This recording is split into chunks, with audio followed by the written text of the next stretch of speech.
C'est parti, Up the Gunners. Salut à tous, aujourd'hui on se retrouve pour l'avant-match de Arsenal Wolf.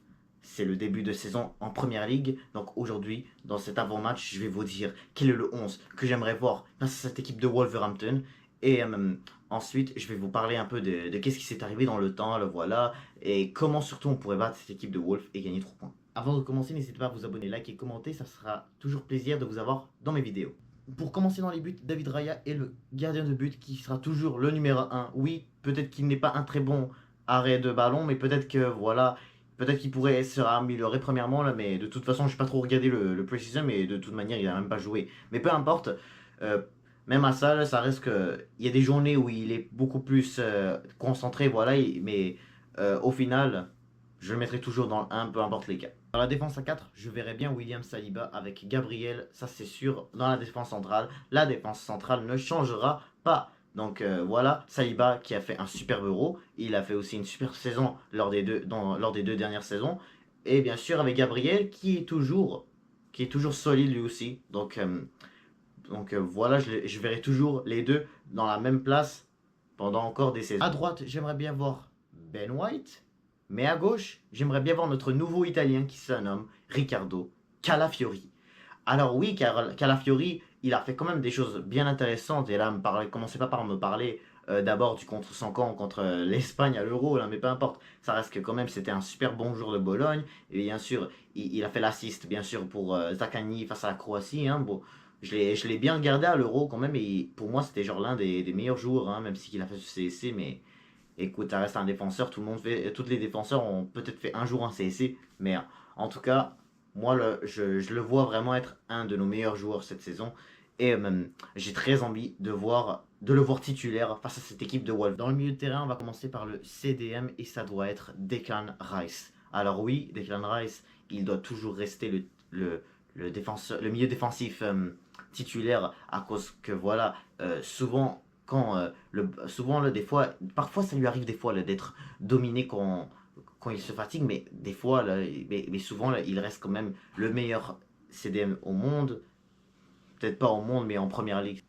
Pour le milieu de terrain, honnêtement, j'aimerais avoir Jorginho avec Martin Odegaard, parce que pour de vrai là, la saison dernière, j'ai remarqué beaucoup que Jorginho était vraiment un meilleur joueur, que c'était meilleur d'avoir Jorginho, Rice et Odegaard dans le milieu qu'avant quand on avait Partey, Rice, on le mettait pas LCDM, on le mettait plus comme un milieu offensif là, mais moi honnêtement je préfère avoir Jorginho dans le milieu, voilà là, milieu offensif, excusez-moi là, et dans la défense, du milieu défensif, je mettrai Declan Rice. Pour terminer avec l'attaque, les ailiers ne changeront même pas. Martinelli à gauche, Saka à droite. Pour un changement, pourquoi pas remettre Leandro Trossard, c'est un joueur excellent, il nous a mis beaucoup de buts l'année dernière. Pourquoi pas le revoir, mais souvent, on l'a remarqué beaucoup l'année dernière, comme Trossard quand il est pas titulaire, c'est beaucoup mieux. Quand il est remplaçant, tout va mieux.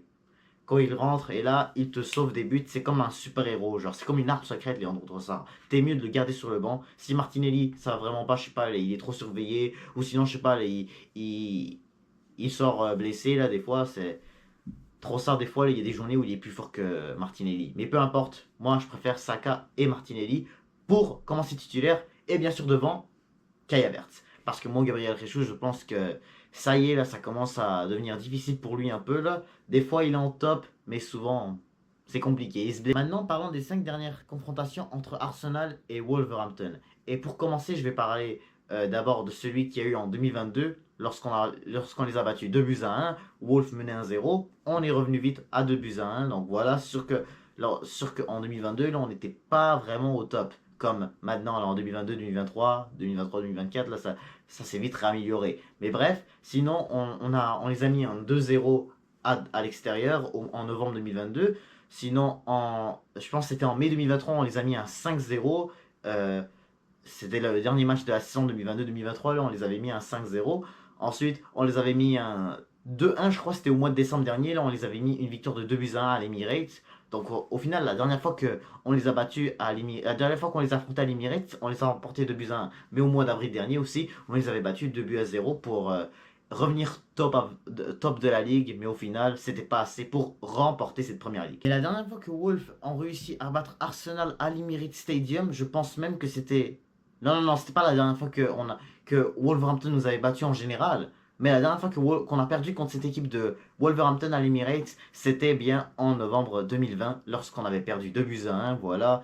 Déjà, à la première mi-temps, on a fait deux grosses erreurs là, quand je me rappelle de cette rencontre. Mais maintenant, il faut savoir aussi comment les battre. Et on sait que des fois, Wolf est une équipe qui est capable de surprendre beaucoup de grands clubs. Comme on faut voir l'année dernière quand ils ont surpris Manchester City, ils ont surpris non, United, ils n'avaient pas battu, mais au final, ils ont quand même fait une remontada jusqu'à la fin. Ils se prennent un but pour perdre. Mais aussi, on a vu contre Chelsea, ils ont réussi à battre Chelsea 2 fois d'affilée et Tottenham aussi, donc à l'extérieur et à domicile. Donc au final, c'est pas du tout une équipe facile à affronter. City, au final, on les a vus, ils les ont remportés. Ils les ont battus 5-1 à l'Etihad aussi. Là, donc souvent, tu peux être capable de les battre facilement. Mais au final, c'est pas très simple de jouer face à cette équipe de Wolves, la vérité. Mais moi, je pense qu'honnêtement, là, on devrait être normalement capable de battre cette équipe de Wolves quand même facilement, genre un 3-0. J'irais avec un 3-0 pour les Gunners. À l'Emirates, on serait capable de voilà, faciliter notre match et puis pouvoir l'emporter pour de bon et gagner 3 points pour ce début de saison. Donc c'est la fin de cet avant-match pour ce premier match pour les Gunners de la saison. J'espère que vous avez j'espère que vous avez kiffé cet avant-match. Dites-moi ce que vous en pensez dans les commentaires. Donc n'hésitez pas à vous abonner, liker, commenter et je vous dis à toutes.